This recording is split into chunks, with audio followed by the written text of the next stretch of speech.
இன்றைய ஆலய தரிசனம் நிகழ்ச்சியில் உத்திரமேரூரில் எழுந்தருளி இருக்கின்ற அருள்மிகு கஜவள்ளி உடனாய ஸ்ரீ பாலசுப்பிரமணியன் திருக்கோயிலை தரிசனம் செய்ய இருக்கிறோம்.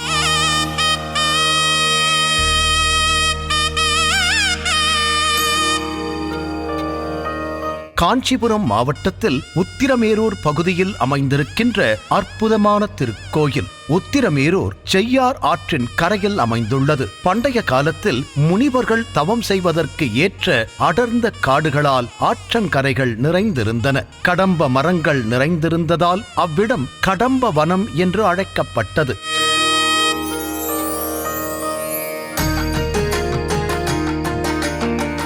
இக்கோயில் கிழக்கு நோக்கிய 5 அடுக்கு ராஜகோபுரத்தை கொண்டுள்ளதுடன் வழக்கமான தமிழ் கட்டிடக்கலை பாணியில் கட்டப்பட்டுள்ளது. தல வரலாறு: முனிவர்களின் தவத்துக்கு இடையூறாக இருந்த அசுரர்களிடமிருந்து காத்தருள வேலாகி நின்ற வேலவனின் புகழ்பாடும் திருத்தலம் இளையனார் வேலூர். இளையனார் என்றால் முருகன், வேலூர் என்றால் முருகனின் வேல் விழுந்த இடம் என்பது பொருள். உத்திரவாகினி என்றும் சேயாறு என்றும் தற்போது செய்யாறு என்றும் அழைக்கப்படும் ஆற்றின் இரு கரை ஓரமும் அக்காலத்தில் அடர்ந்த காடுகள் காணப்பட்டன. இங்கு பல முனிவர்கள் தவம் செய்து வந்தனர். அவர்களுள் ஒருவரான காசிப்ப முனிவர் ஒரு சமயம் உலக நலன் பொருட்டு சேயாற்றங்கரையில் ஆசிரமம் அமைத்து வேள்வி செய்யத் தொடங்கினார். அப்போது மலையன், மாகரன் என்ற அழியா வரம் பெற்ற அசுரர்கள் அவரது வேள்விக்கு இடையூறு விளைவித்தனர். இது குறித்து காசிப்ப முனிவர் இறைவன் கடம்பநாதரிடம் முறையிட அவருக்கு காட்சி தந்த இறைவன், கவலை வேண்டாம், எனது இளைய மகன் முருகனை அனுப்பி அவ்விரு அசுரர்களையும் அழித்து உங்களது வேள்விக்கு இடையூறு இல்லாமல் பார்த்துக் கொள்வேன் என்று ஆசி கூறினார். கூடவே முருகனுக்கு துணையாக வாட்படையையும் அனுப்புவதாக கூறினார். தந்தை ஈசனின் கட்டளையை சிரமேற்று காசிப்ப முனிவரின் வேள்வியை காக்க வேலவன் விரைந்து புறப்பட்டான். முதலில் மலையனையும் மாகரனையும் அழைத்து நல்லுபதேசம் செய்தார். ஆனால் கர்வம் தலைக்கேறிய அவர்கள் முருகனின் நல்லுரையை ஏற்கவில்லை. வெகுண்டெழுந்த முருகப்பெருமான் தன் கையிலிருந்த வேலாயுதத்தை நோக்கி, நீ காசிப்ப முனிவரது வேள்விச்சாலையின் கீழ் திசையில் ஊன்றி நின்று அசுரர்களை கட்டுப்படுத்து என்று கூறி ஏவினார். அவ்வண்ணமே வேலாயுதமும் சென்று ஊன்றி நின்று அசுரர்களை கட்டுப்படுத்தியது. கடைசியில் முருகப்பெருமான் சிவபெருமான் தந்தருளிய வாளால் மாகரனின் தலையை வீழ்த்தினார். தம்பி மாகரன் இறந்தமைக்கு வருந்திய மலையன் சூரபதுமனின் தாயாகிய மாயையை தியானித்து மாயா மந்திரத்தை பெற்று முருகப்பெருமானை எதிர்த்து போரிட்டான். அவைகளையெல்லாம் முருகப்பெருமான் தவிடுபொடியாக்கி சிவபெருமான் தந்த வாளால் மலையனையும் வெட்டி வீழ்த்தினார். மலையன் தலைவிழுந்த இடம் மலையன் களம் என்று அழைக்கப்பட்டு தற்போது மலையான் குளம் என்று அழைக்கப்படுகிறது. மாகரன் அழிக்கப்பட்ட இடம் இன்று மாகரல் என்று அழைக்கப்படுகிறது. இரு அசுரர்களையும் அழித்த முருகப்பெருமான் தனது படை பரிவாரங்களுடன் கடம்பர் கோயிலுக்கு சென்று திருக்கடம்பநாதருக்கு எல்லா அமைப்புகளும் கொண்ட ஆலயம் அமைத்தார். அப்போது அவர் முன்பாக சிவபெருமான் தோன்றி, குமாரனே, எமது ஆணையை ஏற்று காசிப்ப முனிவரது நல் தவத்தை காத்திட நீ உனது வேல் ஊன்றிய இந்த இடத்தில் உன்னை காண வரும் பக்தர்களுக்கு நல்வரங்களை தந்திட வேண்டும் என்று கூறி அருளினார். அவ்வாறே முருகப்பெருமான் திருக்கோயில் கொண்ட தலம்தான் இளையனார் வேலூர் என்ற இடத்தில் அமைந்திருக்கும் பாலசுப்பிரமணியர் திருக்கோயிலாகும். கருவறையில் முருகப்பெருமான் பாலசுப்பிரமணியன் என்ற திருநாமம் தாங்கி சுமார் 6 அடி உயரத்தில் நின்ற கோலத்தில் அற்புதமாக காட்சி தருகிறார். அவர் முன்புறம் வேலும் சேவற்கொடியும் இருக்க பாதத்தின் அருகே மயில் வாகனம் உள்ளது. முருகனுக்கு இடப்புறமாக கஜவள்ளி அம்மன் சன்னதி அமைந்துள்ளது. முருகனின் இரு துணைவியரும் இணைந்து ஒரு வடிவாகி கஜவள்ளி அம்மனாக இங்கே அருள் பாலிக்கிறார். தெய்வானையும் வள்ளியும் ஒன்றாகி கஜவள்ளியாக முருகன் தலத்தில் சன்னதி கொண்டிருப்பது அபூர்வ காட்சியாகும்.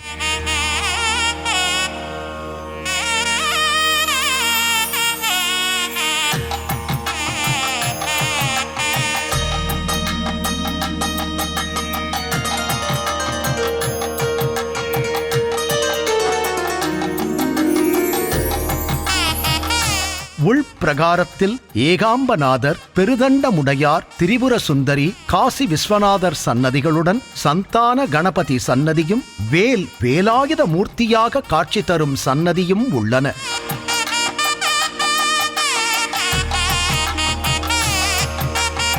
கிழக்கு நோக்கிய 5 நிலைகளையுடைய ராஜகோபுரமும், வெளிப்பிரகாரத்தில் இடதுபுறம் ஊஞ்சல் மண்டபமும், வலதுபுறத்தில் வசந்த மண்டபமும் அமைந்திருக்க, நடுவில் பலிபீடம், கொடிமரம், அதைத் தாண்டி இந்திரன் தந்த ஐராவதத்தை முருகன் வாகனமாக்கிக் கொண்டதை உறுதிப்படுத்தும் விதமாக யானை வாகனமும் அமைந்திருக்கின்றன.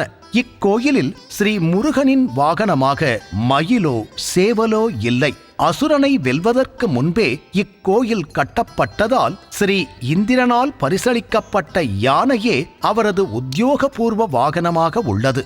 மேற்கு நோக்கிய இந்த யானையின் சிலை கொடிமரம் அல்லது துவஜஸ்தம்பத்திற்கு அருகில் காணப்படுகிறது.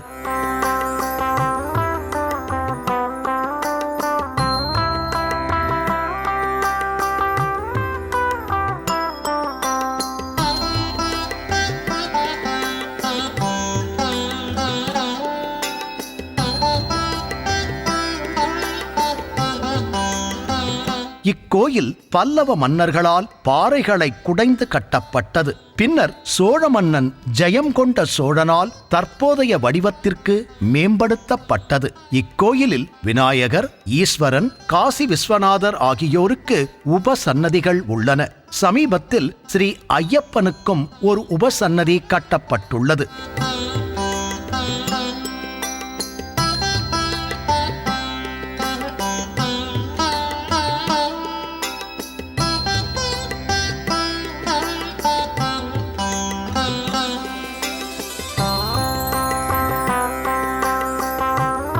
இக்கோயிலில் இந்திரா தீர்த்த புஷ்கரணி என்று அழைக்கப்படும் ஒரு பெரிய புஷ்கரணி உள்ளது. இக்கோயிலின் தல விருட்சம் வில்வமாகும். கந்தசஷ்டி மற்றும் கார்த்திகை தீபம் போன்ற திருவிழாக்கள் இங்கு சிறப்பாக கொண்டாடப்படுகின்றன.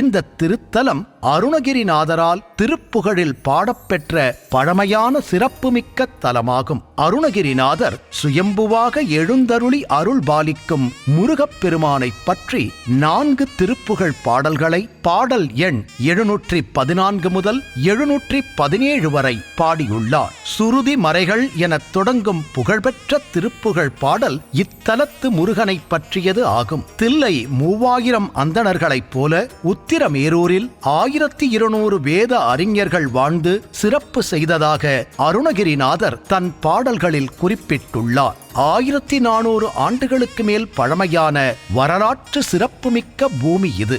வேதமும் கிரியை சூழ் நித்தமும் வேள்வியும் புவியில் தாபித்து அருள்வேர் விழும்படி செய்த ஏர்மை தமிழ் மறையோர் வாழ் மேரு மங்கையில் அத்தா வித்தக வேத பயிற்சியையும் கிரியை மார்க்கமாக நாள்தோறும் இறைவனை நிலைநிறுத்திய யாகங்கள் அந்தணர்கள் வாழ்கின்ற உத்திரமேரூர் என்னும் தலத்தில் வீற்றிருக்கும் தலைவனே, அதிசயிக்கத்தக்க அறிவாளனே என இத்தலத்து இறைவனை போற்றுகிறார் அருணகிரிநாதர். மேலும் வேலோடும் படை குத்தா ஒற்றிய வேடர் மங்கைக்குள் சித்தா பத்தர்கள் பெருமாளே, வேற்படை முதலிய படைகளைக் கொண்டு குத்தியும் அடித்தலும் செய்த வேடர்களுடைய மகளாகிய வள்ளியை மனம் கொண்ட சித்து விளையாட்டுக்காரனே, பக்தர்களுடைய பெருமாளே, எங்களை காத்து வழிநடத்துவாய் என அருணகிரிநாதர் வேண்டுகிறார். அவரின் வேண்டுதலை செவிசாய்க்கும் வண்ணம் இங்கு வருகின்ற பக்தர்களுக்கெல்லாம் மிகச்சிறந்த நன்மைகளை இந்த பாலசுப்பிரமணியர் வழங்குகிறார்.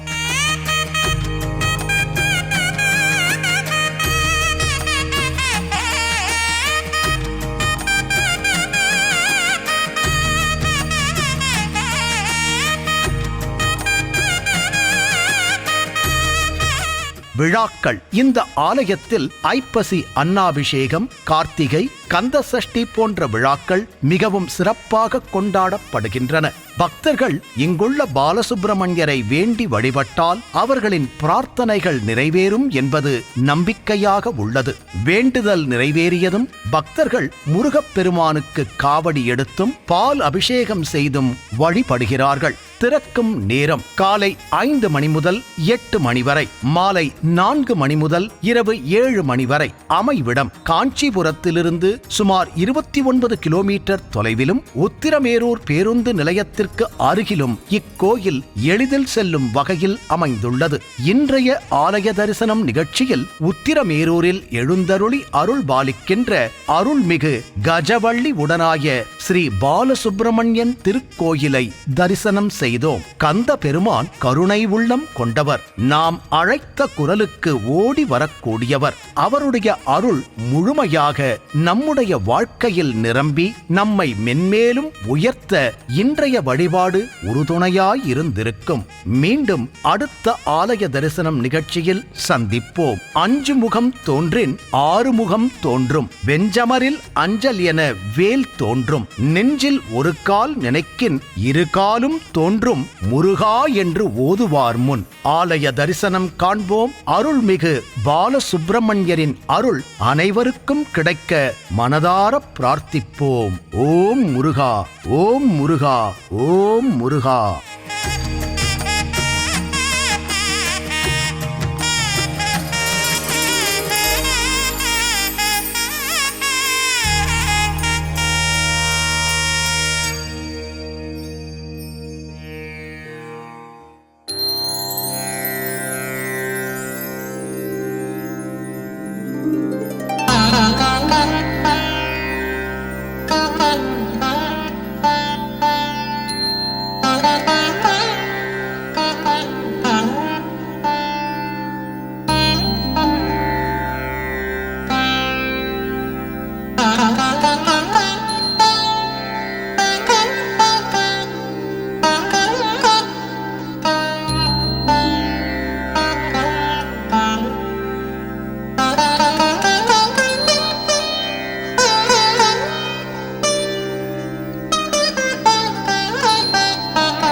இது போன்ற ஆன்மீக வீடியோக்களை தொடர்ந்து பார்க்க கடவுள் டிவி யூடியூப் சேனலை சப்ஸ்கிரைப் பண்ணுங்க.